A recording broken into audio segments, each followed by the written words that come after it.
Right, welcome. I thought I'd put together a quick little slideshow with some diagrams and graphs of the some analysis I was doing using Google's tracking data. I'm trying to predict, some of the Arkansas trends in COVID-19 cases.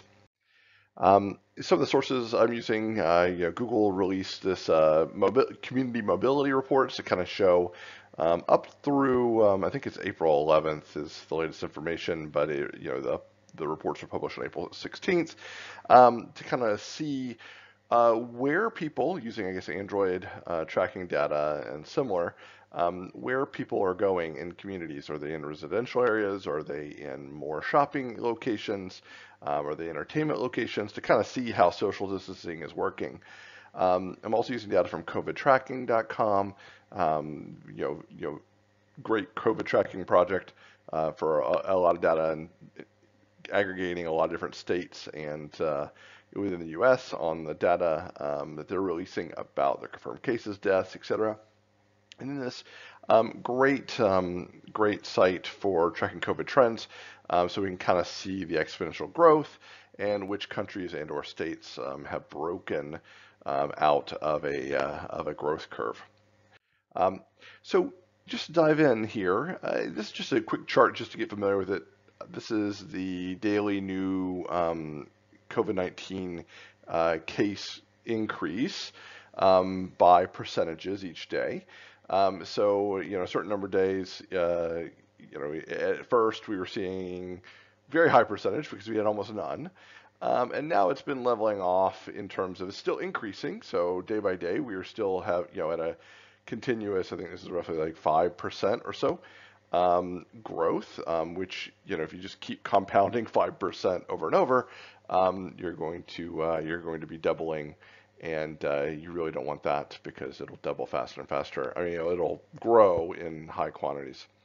But anyway, you can see that here. So one thing you can also see here from looking at the Google Trends is what they did is they basically take a baseline. They don't tell you the exact numbers of whatever they're tracking, but they take a baseline based off of the early in the year, and that's this white line here. Anything that, from the yellow side here, anything above 100% means people were essentially traveling outside of residential areas a lot more often. And then anything below that means they were staying in it more often, a certain percentage more often. This is Arkansas's data, and you can see around March 11th, we had a spike of being out there more often, above the 100% mark, and then after a little bit, we ended up dropping because we all started staying home more often. And so you'll see that through, we get almost down a little below 15% below our typical, going out in the world percentage. And we stayed home, a little more often in residential areas. And that's actually just the, people just staying at home more away from the virus. This is exactly what we need to be doing to reduce the spread. And that kind of started around March 12th or March 13th and continued down. It's going back and forth. Now, I do worry that for the holidays, this is going to shoot back up, maybe kind of an ugly little spike. Maybe we'll get lucky and it'll just do this, but I know a lot of people went out and traveled, so we'll see.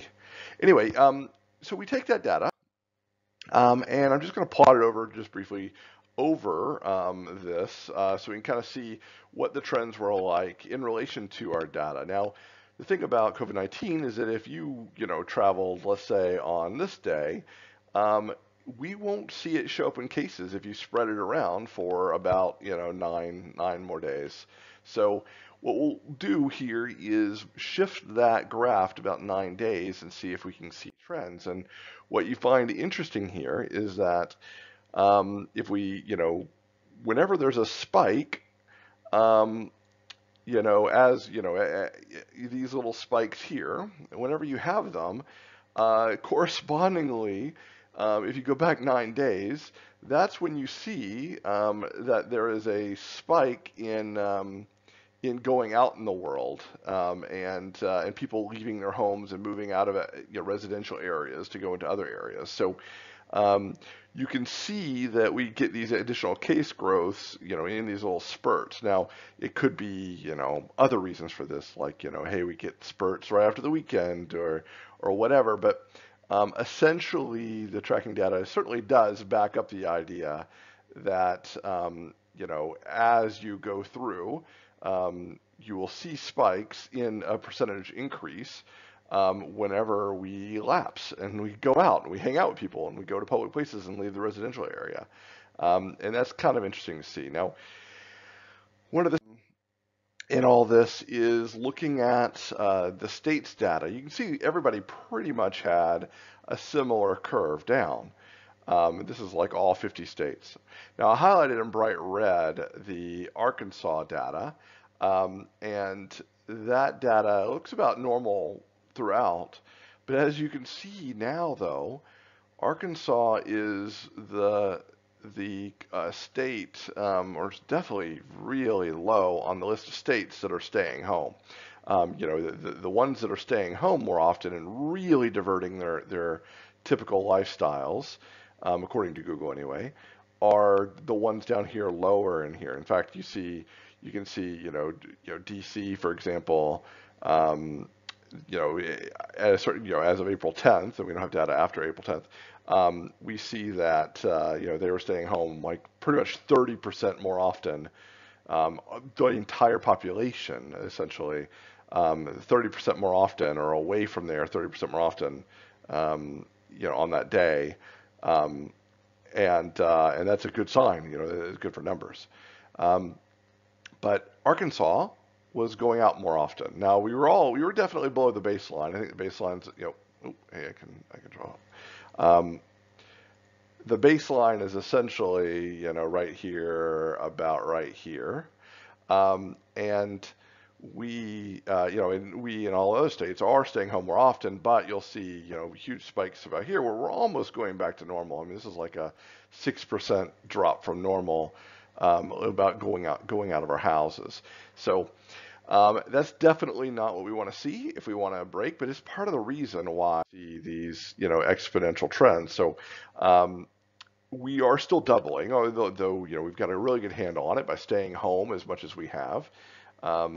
We are getting a better handle on it, and you can see Arkansas here on that. And so with this chart, if you haven't heard me talk about it before, this one essentially is a logarithmic by logarithmic chart, and this is I cut off here, unfortunately, but this axis is the weekly number of new confirmed cases, plotted on a logarithmic graph scale, and this one is the total confirmed cases. So essentially, if both of these are growing at a rate that's relative to its existing value, a relative growth rate, compounding growth rate, exponential growth rate, then you're going to see a straight line up and to the right here. You're going to see, the more you see a line that goes this way, the more likely it is to be exponential growth. And if you see something that's going straight, that means you aren't growing. You're growing at more of a linear rate, or at the very least, it's not relative growth. And if it is, and there's not a necessarily relationship between the two. And then if you see it go straight down like this, especially if you go straight down, that means you've broken it. You've broken your exponential growth, and if you're careful, you can just stop, and you can basically hold it, doing exactly what you're doing. Keep doing that because it's working. And so you can see a few states like Hawaii and Vermont here, very good examples. So if you look on the graph on the right and them staying home, so you'll notice that Hawaii and Vermont are, so the purple one, you'll see Hawaii is way down here in percentage in terms of social distancing. They're one of the best. Doing out of the norm. This is all, staying home more than they normally would. This is all compared to how they normally would behave, and you can see their trends are great. You can see the same with Vermont. This blue here, Vermont, Vermont citizens are really almost winning the battle. They're pretty much staying home, and you can see that in this graph. This is crazy good drop. This means that they've literally prevented it from spreading exponentially. Um, States like Arkansas don't have as much luck here, right? So um, while we are starting to stutter, at the same time, we haven't begun any plummet. I don't think we're destined to see much plummet unless we get some other lucky behavior. Like, I don't know. Uh, because we aren't we're here on the red curve over here, and we kind of are not doing as great a job at doing that, partially because there's not a stay-at-home directive in our state compared to some of these others. But you can see people are responding, but it's not. It's going to be hard to even this out if we don't pay more attention to that, and certainly don't loosen restrictions. Um, but I mean, you never know. New York, I don't know if I have on this graph or not. Yeah, they're this light green here. You'll see that New York has started to make positive steps like ours, but they've had to do it by doing a massive increase of this light green curve there in their stay-at-home activities, and down to being way down here because they're just so overwhelmed. But we just kind of need to be like that as well. One interesting thing here is Idaho. So Idaho, you'll see that they actually have a pretty good looking graph. They're a little slow to get it, but Idaho has a nice drop here. There's some little stutters in here, but they have a nice drop. Now, their drop doesn't start until like April 4th or so, which means that is about 9 days from this, so they're this bright orange, and you can see that they started staying home around the 27th, and that was their biggest stay-home day, ever. And they all stayed home April 7th, and correspondingly, their dive began on the 4th of April, which is exactly 9 days after that, and they had maintained, they had a little spike in there, but they maintained a good amount of staying at home to keep that spike down, really just drive that home. But anyway, just wanted to kind of show one of the things that we're going to see here, because this data is a little ahead of reality. We are going to see that probably a couple days of drops in our data, or at least staying flat in Arkansas. But then I expect it to shoot back up early this week when we get about 9 days from Easter, where people were probably a little more lax than normal.